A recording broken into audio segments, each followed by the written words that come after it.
তো আসসালামু আলাইকুম রহমতুল্লাহি ওয়া বারাকাতুহু। কিভাবে আপনার হাই ফ্লায়ার কবুতরের বাচ্চাগুলোকে সুন্দরভাবে বাসার ট্রেনিং করাবেন, ওরা ফ্লাইং ট্রেনিং করাবেন, এইটার তৃতীয়তম পর্ব আজকে। এর আগে 2টা পর্ব অলরেডি আমি আপলোড করছি, যদি না দেখেন দেখতে পারেন, নাহলে হয়তো বুঝতে সমস্যা হতে পারে। তো প্রথম দিনে আমরা যেটা আমাদের যে ছোটো বেবিগুলো বাবা মার থেকে আলাদা করি, ওদেরকে ওইখানে এনে রাখি এবং বাড়িটা চিনাই।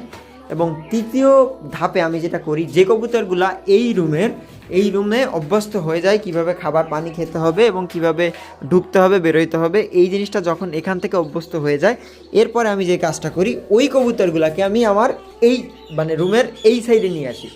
এই সাইডে আমার ফ্লায়ার কবুতরগুলো থাকে এবং এইখানে প্রথমে একদিন আমি জাস্ট এই জালটা নেটটা আটকে রেখে এখানে রাখি, এই জায়গাটাকে চিনাই, যেহেতু ওরা ওই সাইডে থাকতো এতদিন।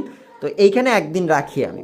একদিন রাখার পরে যেটা করি, ওই কবুতরের আমার ডানায় সেফটি পিন মারার দরকার হয় না, যেহেতু আমার এইখানে ওরা অলরেডি 5 থেকে 7 দিন কাটাই ফেলছে, এখানে কোথায় কি ওইখান থেকে কেমনে নামতে হয় এইটা ওরা শিখে ফেলছে, যার কারণে সেফটি পিন মারার কোনো দরকার হয় না, ওরা কিন্তু এখানে থাকে।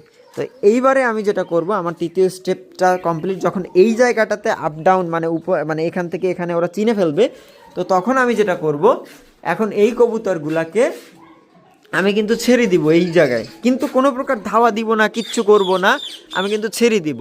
ওইটা হলো চতুর্থ স্টেপ। ইনশাল্লাহ নেক্সট ভিডিওতে আমি আপনাদেরকে দেখাবো যে কিভাবে আমি আসলে এই কবুতরগুলো ছেড়ে দিই। এবং ছেড়ে দেওয়ার আগে আমি যে কাজটা করি, এইখানে যে কবুতরগুলো থাকে রানিং, এই মুহূর্তে আমি 2টা কবুতর দেখাচ্ছি আপনাদেরকে 2টা কবুতর কিন্তু ওই যে দেখেন উঠতেছে, দেখা যায় এই যে উঠতেছে, এই কবুতরগুলো কিন্তু এই জায়গাতে থাকে।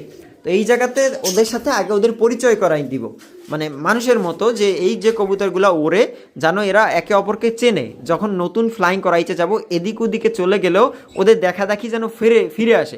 এই জন্য প্রথমে যেটা করছি, ওই রুম থেকে এই রুমে আনছি।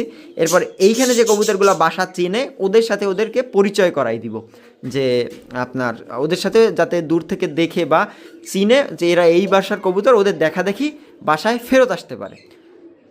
তো ইনশাল্লাহ নেক্সট এপিসোডে আবারও কথা হবে এবং দেখাবো প্রমাণ সহকারে যে কীভাবে আমি কবুতরগুলো বাইরে ছাড়ি প্রথম দিন, এবং ছাড়ার আগে কী কাজগুলো করি। যদি ভিডিও ভালো লাগে তো ফলো করতে পারেন, এবং কোথাও ভুল ত্রুটি হলে এবং এর থেকে বেটার ওয়ে আপনার জানা থাকলে কমেন্ট করে আমাদেরকে জানাতে পারেন।